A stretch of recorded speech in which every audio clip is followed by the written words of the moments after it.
জীবনের রহস্য হলো 7 বারের পরেও 8 বারে উঠে দাঁড়ানো। রবিবার সকাল থেকে উঠে সব কিছু কাজ বাজ সারা হয়ে গেছে।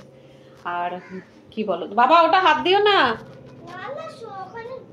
সারা হয়ে গেছে। তো সকালে রুটি তরকারি এইসব করে সব খাওয়া দাওয়া হয়েছে, টিফিন খাওয়া দাওয়ার পরে মা আর হচ্ছে হাজব্যান্ড গেছে আমার পিসেমশাইয়ের শরীর খারাপ, তো হসপিটালে ভর্তি, তো ওই জন্যে পিসেমশাইকে দেখতে।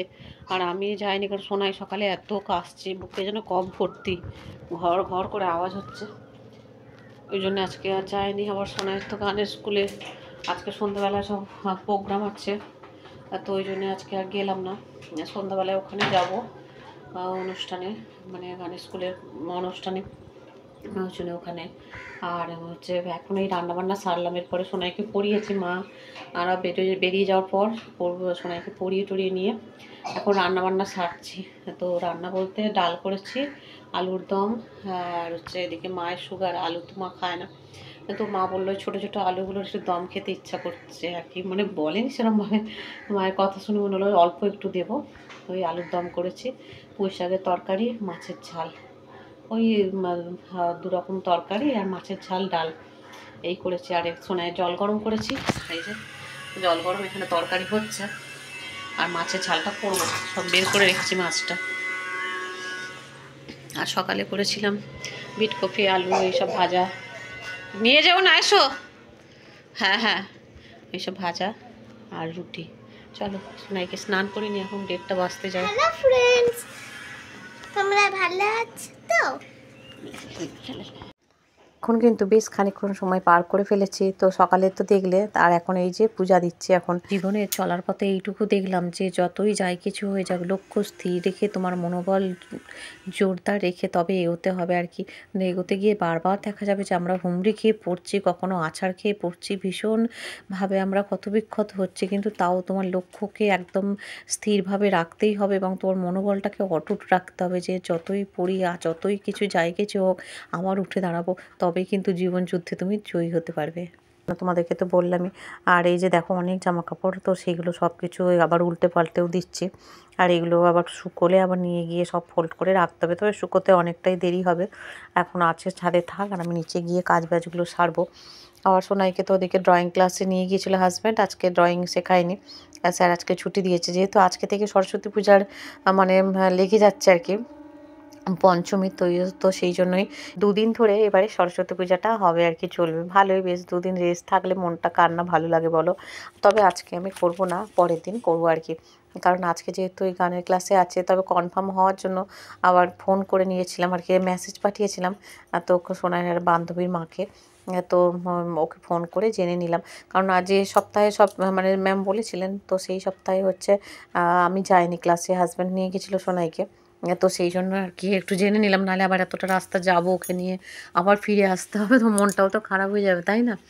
তো সেই জন্য সোনাইদের তো স্কুলে তো হয় না পূজা, আর যার জন্য আর কি এই আমাদের পাড়ায় ক্লাবে বলো আর গানের স্কুলটা ওকে অ্যাটেন্ড করাই আর কি। প্রত্যেকটা জিনিস সম্পর্কে বাচ্চাকে মানে অবগত না করালে না খুবই মুশকিল। আর এগুলো তো আমাদের মানে বাঙালিদের তো দুর্গা পূজা, লক্ষ্মী পূজা, সরস্বতী পূজা বলো, যে কোনো কিছু, এগুলো তো আমাদের খুবই মানে খুবই প্রিয় না, আরও সত্যি বাচ্চাদেরকে অবগত তো করাতেই হয়।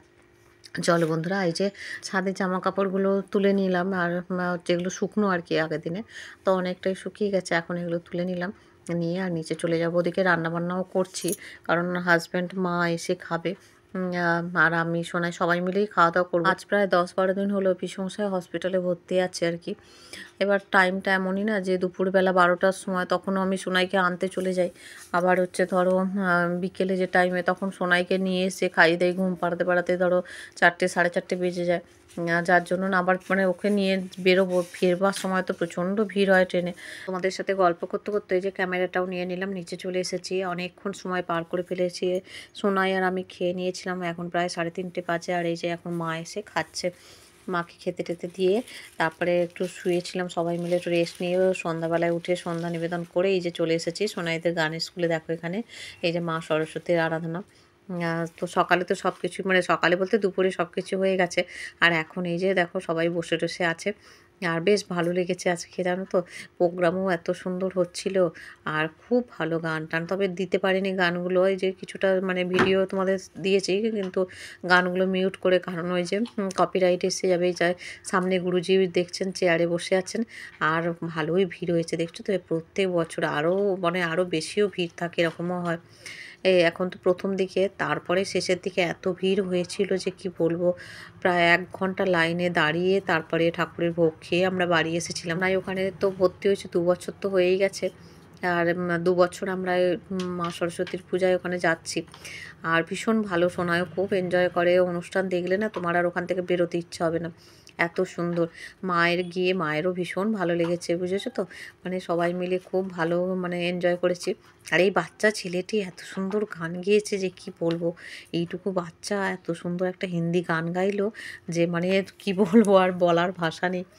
ভীষণ সুন্দর গেয়েছে। ওই জন্যে না বলে যে প্রত্যেকটা জিনিস, ভালো জিনিস দেখলে, ভালো জিনিস শুনলে সত্যি আমাদের মনটা যে কত ভালো হয়ে যায়, তাই না। তারপরে আমরা খাওয়া দাওয়া করে বাড়ি চলে এসেছিলাম।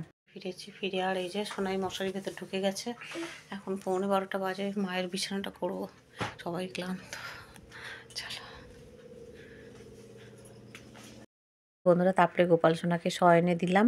আর এই পর্যন্তই আজকে ভিডিওটা।